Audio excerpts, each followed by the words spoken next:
Bonjour, bienvenue à l'ambassade Pro Bike Shop. On vous accueille aujourd'hui pour une petite histoire du vélo avec un profil très atypique, la petite histoire d'un cycliste passionné et pratiquant, Cédric Dubois.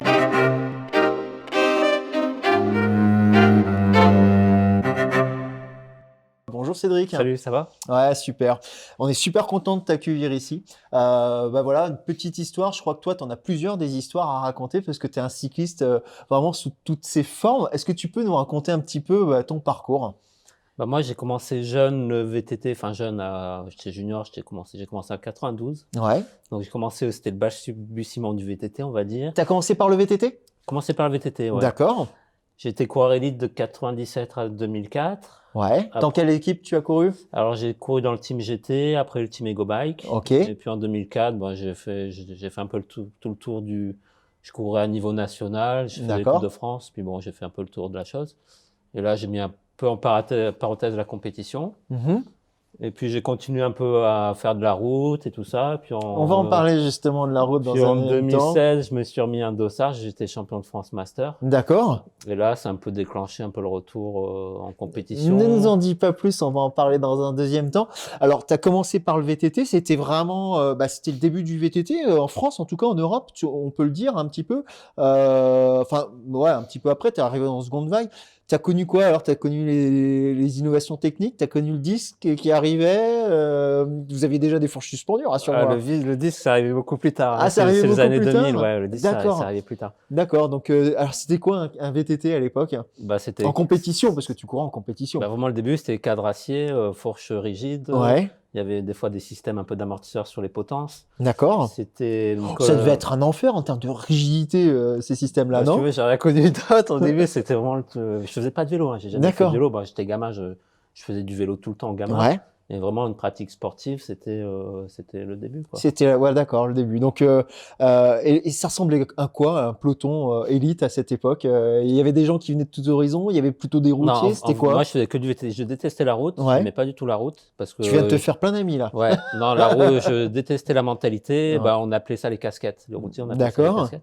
Oh, en plus, à l'époque, c'était aussi un univers encore particulier, moins moderne qu'aujourd'hui quand même, hein. Ouais, mais tu sais, la mentalité de la route, c'est spécial. C'est plutôt celui qui gagne, celui qui fait le moins d'efforts. C'est des trucs comme ça. Le VTT, c'est le contraire. C'est plutôt un sport individuel que la route, c'est un sport plus d'attentisme, on va dire.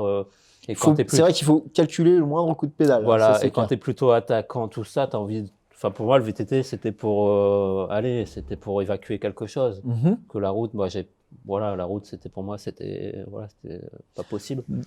Donc un beau début dans le VTT, et puis comme Et on c'était une dit, période faste parce que moi, je courais, je suis dans des Alpes-Maritimes, il y a Nicolas Vouilloz était cadet. ah ouais, Donc vraiment, t'as vu cette c'était. génération-là arriver, Ouais, il y les avait Barrel, cette les génération. Vouilloz et Voilà, il y avait compagnie? Vouilloz, après, il y avait le Team Sun, tu vois, et tous Ouais. ces gars-là, et c'était vraiment. Moi, je trouve ça, je suis un peu nostalgique, mais c'est une époque, vraiment, les années 90. Ça a Il dû y être, avait Savignoni, enfin des mecs comme Savignoni.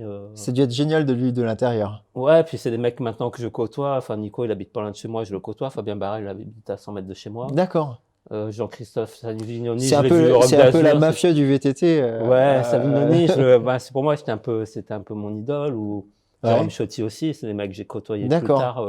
Avant gamin, je les voyais parce que j'étais un peu fan. Et Donc, alors, vraiment. on dit qu'il y a que les idiots qui changent pas d'avis parce que deux VTTistes, qu'est-ce qui s'est passé pour que tu Bah, deviennes routier alors? Qu'est-ce qui s'est Au passé? début de petit VTTiste, tu commences à progresser. Au bout d'un moment, tu es obligé de faire la route pour D'accord. avoir de la. Donc tu y as pris goût un peu? Ouais, franchement, après, j'ai pris goût, mais pas tant que ça, parce que moi, à cette époque-là, j'habitais dans le Var. Ouais. Et le Var, c'est pas très montagneux. Donc, je roulais, mais trop intensif, et Mhm. parce que ça me plaisait pas. Je roulais jamais 6 heures, parce que Et c'était impossible. comment t'es revenu? Parce que tu as dit en 2016, donc t'as arrêté le vélo un petit peu? Qu'est-ce qui s'est passé après le VTT? Non, après le VTT, j'étais coureur élite, et comme j'aimais pas les routiers, je sais, c'est méchant de dire ça, je vais me faire des amis. Là, Donc oui, il y a j'allais plein sur les d'amis, courses là. sur route, des élites, tout ça, et c'était pour faire les descentes à bloc, Tu faire allais les embêter un petit peu faire pour les rester échappées, poli, quoi. D'accord. où ils voulaient rester tranquilles, leur mettre un peu le feu. Bon, voilà, et c'était comme ça, et donc après après ma carrière, on va dire carrière entre guillemets d'élite en VTT, avec mon travail, j'ai du temps de libre, donc Ouais. je m'entraînais toujours, mais que sur route quasiment parce que j'habitais Nice. D'accord.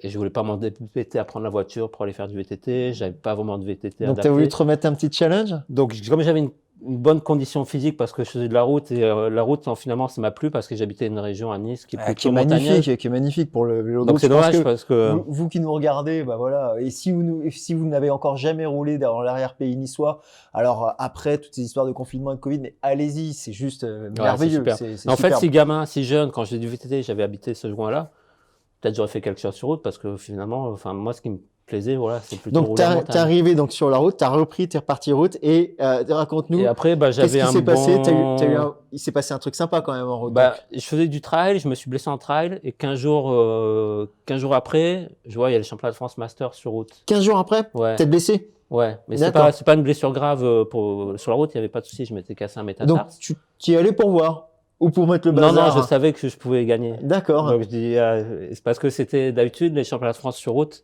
c'est plutôt des circuits. Et là, ils ont fait sur un format cyclo-sportif à Risoul. D'accord. Donc il y avait Avec des bosses.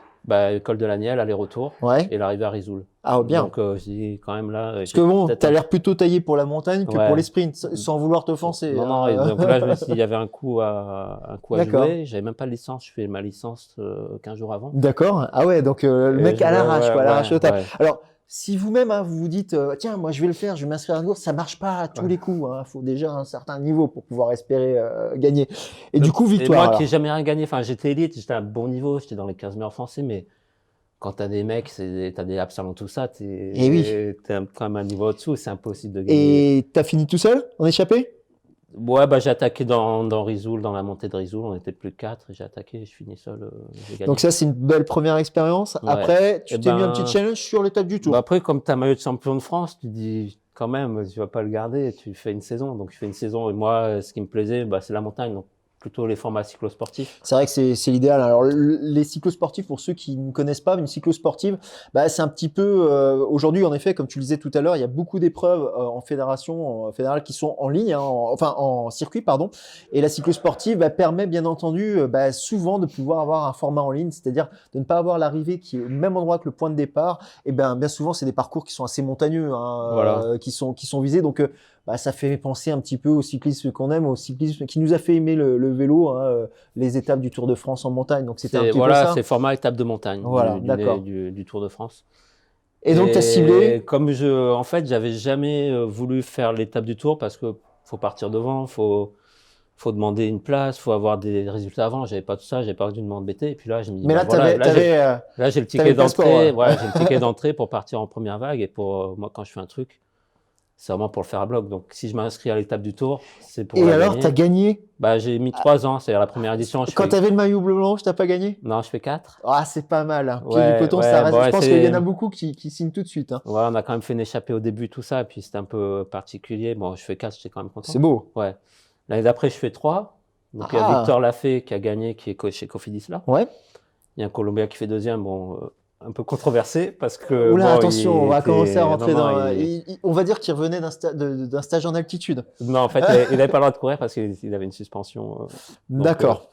C'est je fais 3. Je fais 3, c'était déjà pas mal. Là, je pense. C'était une place de gagner. Ouais, je gagne une place. Et l'année d'après, je me dis, j'ai fait 3, je vais faire 2 peut-être. Et puis finalement, j'ai gagné à Val Thorens. Donc, victoire à Val Thorens.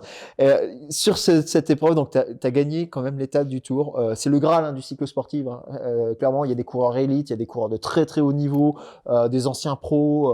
Vraiment, c'est vraiment énorme. On sait vraiment pas sur qui on va tomber en fait. Chaque édition, il peut avoir un pro qui va venir parce qu'il veut venir faire un peu de rythme. Comme l'année d'avant, Victor Lafay, il était en stage équipe de France en Savoie, donc il est venu là. Ouais. Donc, tu peux tomber sur du lourd quand même. Je sais pas trop. Et si tu avais un souvenir de cette victoire, alors ce serait un moment de course à partager, ce serait quel moment? En fait, c'est le moment où je suis parti à 25 km de l'arrivée. Ouais, tout seul? Tout seul. Je suis parti tout seul et un truc qui m'arrive rarement, c'est que j'ai eu des crampes sous les mollets. Waouh! Au moment où t'es parti? Non, 10 minutes après. Aïe. Donc je pensais. Et là, t'as dû te dire, c'est fini, quand non? tu vois le compteur, tu dis, il reste 25 bornes, je dois arriver à Val Thorens. Ouais, il y a un peu de montée, hein. Et ça commence à tirer, mais sauvagement derrière le mollet. Je me dis, comment je vais terminer? Et alors? Et dès que tu mets un peu de puissance, ça fait mal et tu te dis, comment je fais? Donc, pas de danseuse? T'es resté assis? Ouais, ça dépend. Comment t'as fait pour gérer le truc? Il fallait. J'ai pas de capteur de puissance, mais il fallait pas que je dépasse au niveau des jambes. Il fallait pas que je. T'avais combien d'avance à ce moment-là? Ouais, j'avais 2 minutes, je crois, à un moment donné, j'avais 2 minutes. 2 minutes. Après, c'est un peu Et revenu. tu savais si ton écart fondait Pas, ou se j'avais pas maintenait? trop, non, j'avais pas trop d'infos. Et puis, à 3 bornes de l'arrivée, je me suis retourné, j'ai vu un mec derrière et ça revenait. Waouh! Mais là, heureusement, Là, il mais doit y là, avoir tout qui comme se. j'ai géré tout le long, je savais que Tu pouvais encore j'avais aller au encore bout. de la marge, j'étais pas dans le rouge. Ah, c'est génial. Quel est, ouais, c'est un beau parcours. Alors, VTTiste, routier, alors que t'aimais pas les routiers, Ouais. vainqueur d'une sacrée épreuve. Ça fait plein de choses, plein d'anecdotes. Quel est le truc le plus dur que t'aies vécu sur le vélo, toi qui as quand même, parce que après t'es passé au gravel, hein, on va y revenir après, mais quel est le truc le plus dur que t'aies vécu sur le moment le plus difficile, le plus gros doute, c'était peut-être pas les crampes au pied de Non, Val moi, c'est Thorens, le c'était vélo de quoi? route, je trouve ça très dur, le vélo de route. Enfin, toi qui l'as fait en compétition, tu suis un rythme, tu peux être en échappée à un moment donné, te faire reprendre par le peloton, tu as tout donné, tu te retrouves dans le peloton, et puis à un moment donné, tu n'as plus rien. Tu vois, c'est des trucs comme ça, et tu n'arrives même plus à suivre, ça peut être des C'est trucs ce comme ça. moment de solitude, ça C'est très restait. dur, c'est Je pense qu'on l'a vraiment. tous vécu une ou deux fois, certains plus que d'autres. En VTT, c'est Et- différent parce que tu gères ton effort, c'est individuel, mais la route, c'est vraiment, je trouve ça très dur. Ouais. Et du coup, bah, VTT, route, et j'ai dit le mot tout à l'heure, gravel. Tu as fait bon, voilà, toutes les disciplines, et je crois que voilà, tu t'es découvert une petite passion pour le gravel. Tu veux nous en parler? C'est quoi cette nouvelle discipline pour toi? Bah, le gravel, j'ai découvert ça un peu avec Café du cycliste, tu sais, ils font des habits de vélo là Ouais, sur Nice. ouais. Et ils communiquaient beaucoup avec, sur des photos de gravel. J'ai dit, tiens, franchement, ça a l'air de me plaire ça. Tiens, un truc que j'ai pas gagné encore. Ouais, non, non, et j'avais besoin d'un vélo parce que l'intersaison, comme nos équipes vendent nos vélos et nous en donnent un autre plus tard, j'avais toujours un espace où j'avais besoin d'un mulet. Et D'accord. plutôt que d'acheter un vélo de route qui va faire double emploi, ça me sert. Allez, c'est l'occasion. Allez, là, je prends un D'accord. gravel et puis ça a été découvert déjà pour le vélo taf, ça m'a servi. Comme ça, j'avais un vélo solide avec des garde-boux et tout. Et Et ça pour t'a le, ouvert de nouveaux horizons? Est-ce que ça a changé un petit peu ta façon de pratiquer? Je sais pas, il y a des trucs que tu as découvert, toi qui es cycliste vraiment averti, on peut le dire, ça t'a ouvert encore de nouveaux bah, horizons? carrément des nouveaux parcours parce que Ouais. ça, au bout d'un moment, en vélo de route, tu fais un peu toujours les mêmes trucs. Mm. Et gravel, en fait, tu te rends compte que tu as énormément de pistes. Il y a plein d'endroits, des sorties de route. Quand je roule en vélo de route, je vois une piste, un chemin, je dis, bah mince, là, je pourrais y aller. En fait, le gravel, pour moi, c'est ça, c'est des segments que je vais faire. Comme à Paris-Roubaix, tu as des secteurs pavés. Ouais. Bah là, je me fais ma sortie de route, je me fais un secteur, là, il y a telle piste, je peux rejoindre telle route. Je prends la Et route, un peu à l'aventure de temps en temps? un peu à l'aventure, Un mais chemin, j'y vais? souvent avec la cartigène Ouais, quand même. pour repérer les pistes, savoir Ouais. si c'est carrossable, parce que à l'aventure, c'est pas évident. Mm. Mais ça a été un peu une découverte, toi. Puis bon, bah, tu ne te refais pas, hein. On est comme on est, hein. T'es un compétiteur dans l'âme, dans le VTT, dans le route. Je crois que, du coup, il paraît qu'il y avait un gravel au Roc d'Azur. T'y allais pour voir? Bah, je l'avais déjà, il me faisait des petits clins d'œil, mais j'avais pas le vélo, tu sais, chaque année au Roc d'Azur, je sais qu'il y avait une nouveauté, c'était la course de gravel. Ouais. Et chaque fois, bah, j'ai pas le vélo, pour trouver un vélo, c'était compliqué. Là, j'avais le vélo, bah, je pouvais pas faire autrement que d'y Et alors? participer, bah, j'ai gagné. Et t'as gagné Ouais, le ouais. gravel. Bah, donc, il y avait qui quand même derrière? Ouais, quand même, bah, il y avait Steve Chenel, bon, le pauvre, il a crevé malheureusement. Ah ouais, mais quand même, il y a du lourd Mais derrière. ouais, ouais, non, c'est pas mal. C'est plutôt des coureurs un peu type élite qui viennent et ça roule pas mal, ouais. D'accord. Bah, alors là, toi, quand même, c'est aussi la petite histoire qu'on voulait vous raconter aujourd'hui, bah, ton histoire, Cédric, parce que bah, voilà, c'est l'histoire d'un cycliste qui a touché à tout, qui touche à tout, et bah, qui gagne partout en plus. Alors ça, c'est encore plus beau. C'est quoi tes prochaines aventures? C'est quoi ton prochain défi? Il y a encore un petit truc qui te fait de l'œil quelque part ou pas? Bah, il y a le titre de vainqueur d'étape du Tour, bon, qui j'aimerais bien le garder. Ouais, Et en plus, ça se déroule chez moi à Nice. d'accord. Enfin, on Donc verra, c'est hein. le petit challenge de cette année? Ouais, petit challenge. Après, il y a les championnats de France marathon, VTT marathon. D'accord. Comme il y a un titre pour chaque catégorie d'âge. Et Ah, apparemment, c'est sur la MB Race, une épreuve assez dure quand même. Parce ouais, qu'il y en effet, ouais. il y a 140 km, donc il y a peut-être ça aussi. Et c'est la semaine avant l'étape du Tour. Eh ben Cédric, merci beaucoup. Vous tous, bah, venez de découvrir bah, les aventures de Cédric Dubois. Je pense que bah, comme nous, vous allez le suivre avec attention. Bah, on va te suivre sur l'étape du Tour. On croise les doigts. On espère qu'elle va avoir lieu. Déjà Merci ça. beaucoup Cédric. Merci, hein. À bientôt pour une autre petite histoire du vélo, encore autour d'un nouveau thème et de nouvelles histoires passionnantes. Au revoir.